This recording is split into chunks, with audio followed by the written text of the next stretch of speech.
जय श्री सीताराम, जय श्री राधे श्याम। कल हमने पढ़ा था, और यदि वन जाने को कहती हूँ तो बड़ी हानि होती है। इस प्रकार के धर्म संकट में पड़कर रानी विशेष रूप से सोच के वश हो गई।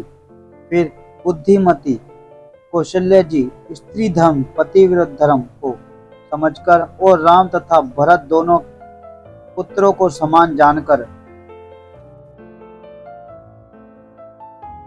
सरल स्वभाव वाली श्री रामचंद्र जी की माता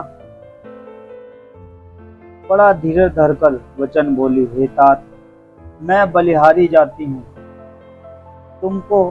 तुमने अच्छा किया। पिता की आज्ञा का पालन करना ही सब धर्मों का शिरोमणि धर्म है। राज्य देने को कहकर वन दे दिया, उसका मुझे लेश मात्र भी दुख नहीं है।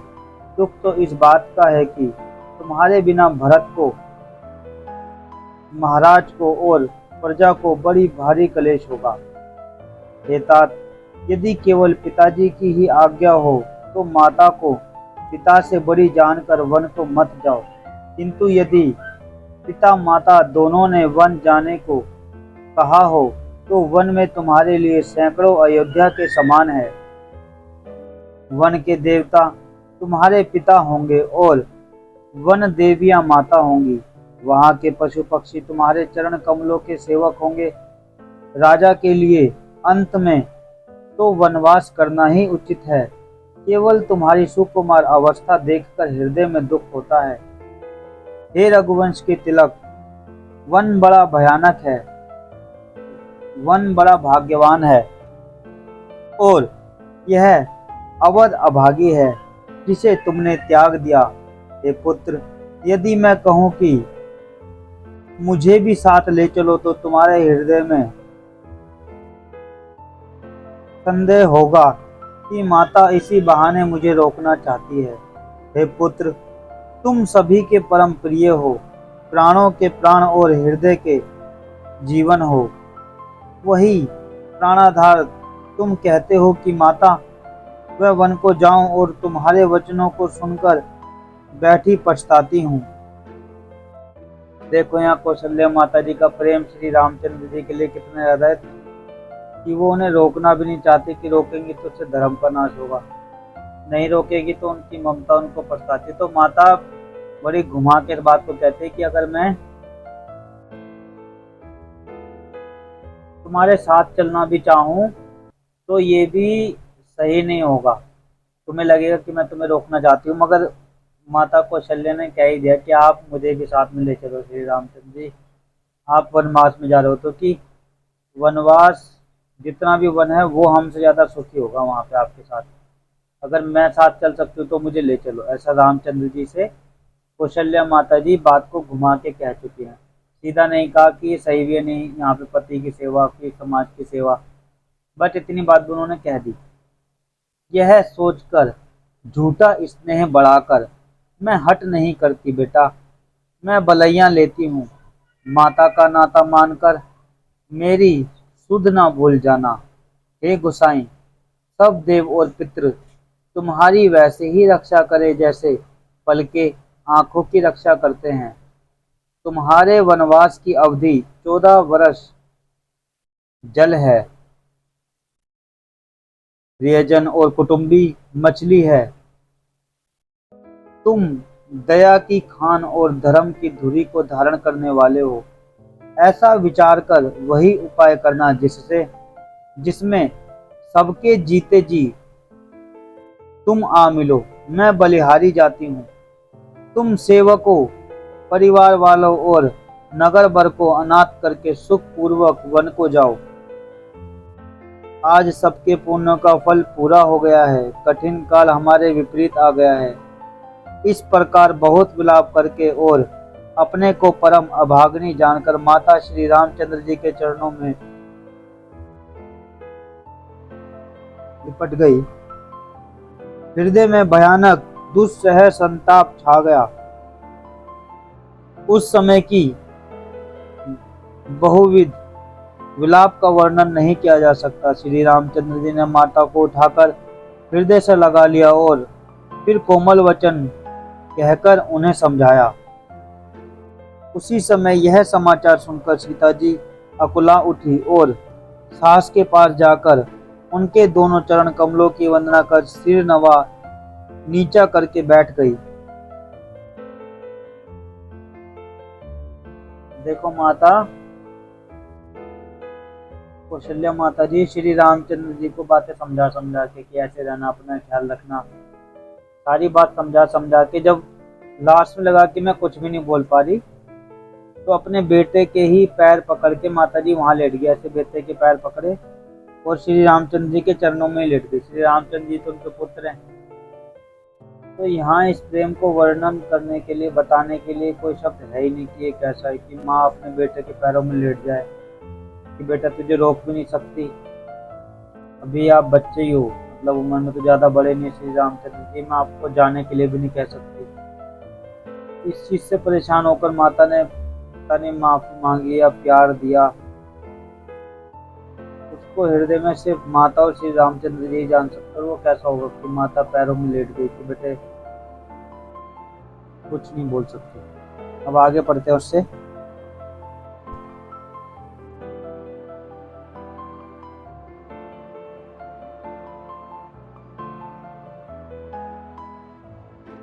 सास ने कोमल वाणी से आशीर्वाद दिया। वे सीता जी को अत्यंत सुकुमारी छोटी देखकर व्याकुल हो उठी। रूप की राशि और पति के साथ पवित्र प्रेम करने वाली सीता जी नीचा मुख किए बैठी सोच रही है। जीवननाथ प्राणनाथ वन को चलना चाहते हैं, देखे किस पुण्यवान से उनका साथ होगा। शरीर और प्राण दोनों साथ जाएंगे या केवल प्राण ही से इनका साथ होगा। विधाता की करनी कुछ जानी नहीं जाती। सीता जी अपने सुंदर चरणों के नखों से धरती कुरेद रही है। ऐसा करते समय नूपुरों का जो मधुर शब्द हो रहा है, कवि उसका इस प्रकार वर्णन करते हैं कि मानो प्रेम के वश होकर नूपुर यह विनती कर रहे हैं कि सीता जी के चरण कभी हमारा त्याग ना करें।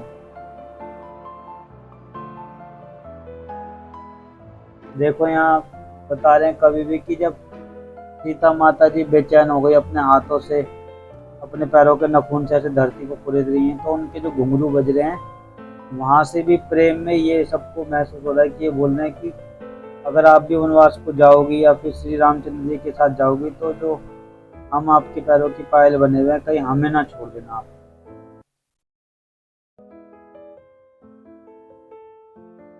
सीता जी सुंदर नेत्रों से जल बहा रही हैं।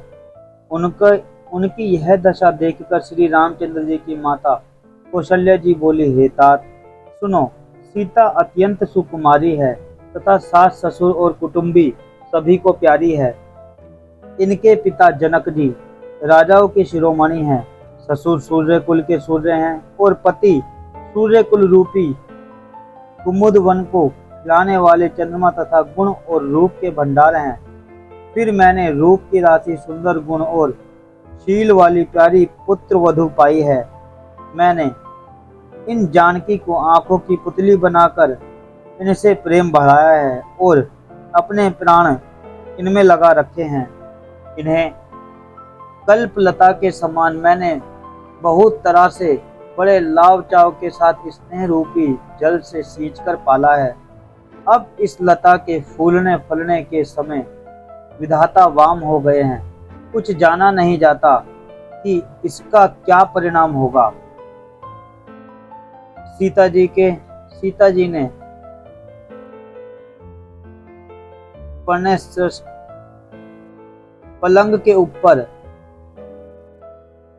ने पलंग के ऊपर गोद और हिंडोले को छोड़कर कठोर पृथ्वी पर कभी पैर नहीं रखा।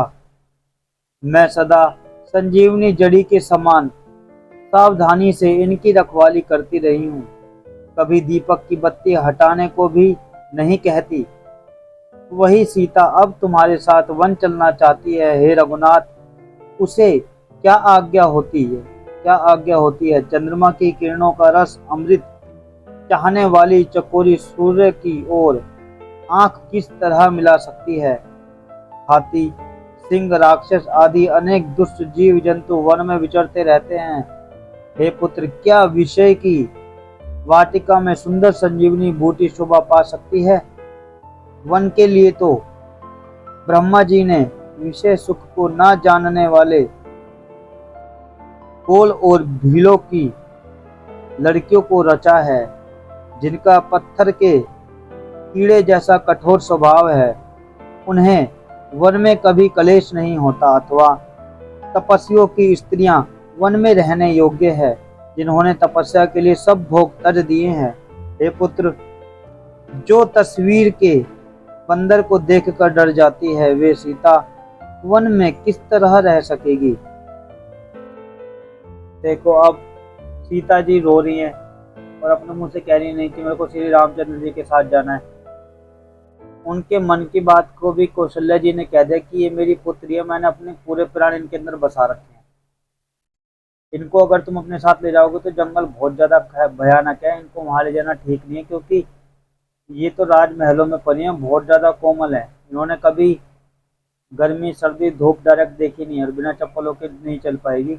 ये बात कौशल्या जी सीता जी और राम जी के सामने कह रही ताकि दोनों इस बात को समझ जाएं, ताकि कौशल्या जी जो अंत में उनको सलाह दे वो दोनों ही उसको मान ले। आज हमने यहाँ तक पढ़ा, कल पढ़ेंगे आगे। जय श्री सीताराम, जय श्री राधे श्याम।